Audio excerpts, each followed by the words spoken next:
All right, guys, let's talk about Squid Game Season 3.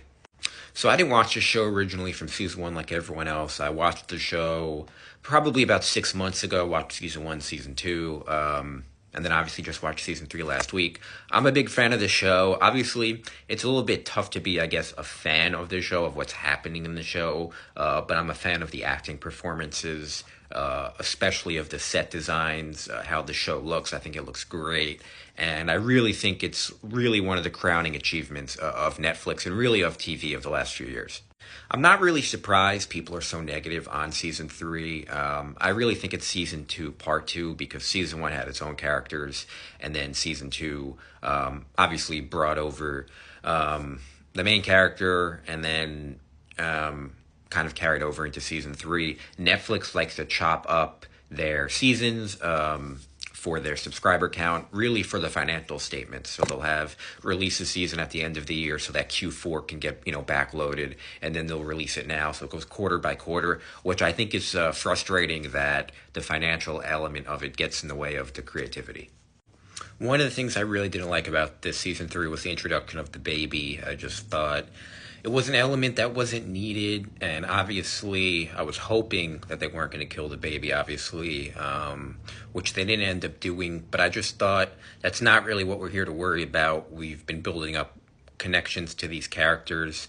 And watching him just kind of spend the rest, his last moments, his last few games of the show protecting the baby, I thought was kind of disappointing.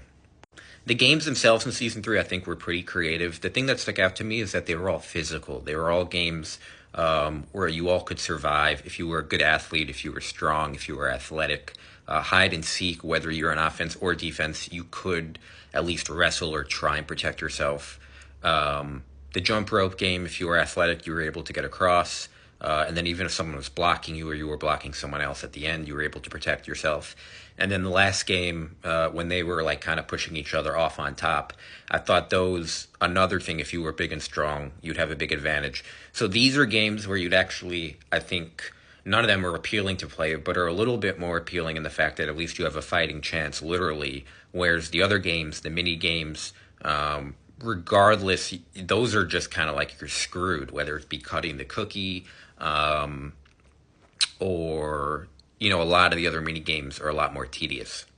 The ending scene and the American version of this. Now, I have faith in the American version simply because David Fincher is making it. If this was kind of like newer creative people, I wouldn't. Fincher obviously has made a bunch of movies like Gone Girl, Seven. He's a very accomplished director, and especially in the horror genre.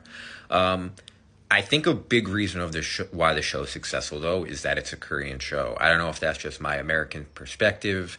I don't know. I watch it in Korean with American subtitles. I don't watch it in English. And I don't know if that adds a certain, I don't want to say aura to the show. It adds a certain element to the show that I think is just not going to be there with an American show. I think the American show might just come off like Saw, which is not what they want. They want it to have a lot more kind of depth to it. And I just don't see them putting together a cast of actors like this. I think the acting was incredibly strong. But I really do think that the South Korean element to this adds, I just say, a ton of aura to the show. I think there's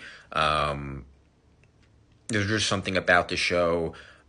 Maybe even if it was British, if it was other cultures. But I think the fact that it's going to be American for this style of show, I just don't know how you're going to do that and not have it come off like Saw. I don't see it. I think Kate Blanchett's a really good actress, obviously. And I also think the ending scene having, what's his name? I forgot what the main guy is called, who runs the game. But I think having him being the one to see it made no sense. It should have been Ginho, or I'm sorry, I don't know how to pronounce his name. But he should have been the one to see it. He should have, I think, survived the game and then come to America, seeing his daughter, and then think, okay, I'm finally happy, and then seeing them playing that game. I also think it made no sense for the Americans to be playing a South Korean street game. I think it would have made more sense. Someone suggested rock, paper, scissors. I don't know, but something a little bit more American than that. I think it didn't really make sense for them to be playing that style of game. The entire plot line with the detective brother finding the island, I think, fell a little bit short. We didn't really get good payoff of that. We got like 5 seconds of them seeing each other. and he just kind of was an idiot the entire show, not really realizing that the captain was a bad guy just because he saved him of the boat. Um, I don't like when characters act dumb, so I think that entire plot line was really, really disappointing. I also didn't really love the plot line of the defector, of the woman from North Korea trying to save the guy and her daughter. I just feel like that was like a B plot line, and I wasn't as connected to that one, and that one just got like a ton of shine, even more than the main characters, and I thought that was a little bit bizarre, that those were kind of the characters that survived till the end, so I wasn't really a huge fan of that either. Overall, though, I think the show is a huge success for Netflix and just for TV in general. It was a huge cultural phenomenon. I love the set designs, the creativity, the games. I think these games would be a lot of fun to play. Like, I know they did some sort of reality show, but I think even in real life, if you had like an amusement park and it looked exactly like this, obviously with a lot less stakes, obviously not killing each other, but if you played this for like money or just for fun at like an arcade, I think a lot of these would be fun to play. I really also like the interior of the building. It almost looks like a castle, but it's like very colorful. So I thought that was also one of my favorite parts of the show. But yeah, I think the creativity and just the set design is really what stands out and is the coolest part of these shows. I also just want to give a shout out to my favorite character, Player 100. The guy's such a scumbag, but I just think he's so funny, and he's such a weasel. But I just think it's so funny. He's 10 billion in debt, and even if he won the game, unless he's like the last person remaining, he still would be in debt, even if he won the game. So I just really love that character. I think he's hilarious. So that's my review of Squid Game Season 3. Like I said, a little bit of a disappointment, but still a pretty good season and overall a great show. It's good they didn't drag it out into Season 4, Season 5, Season 6. I think that would have been way too long. I'm excited to see what David Fincher does with the American show. Thanks, guys, for watching. Let me know what you think in the comments. And as always, I'll see you on the next one.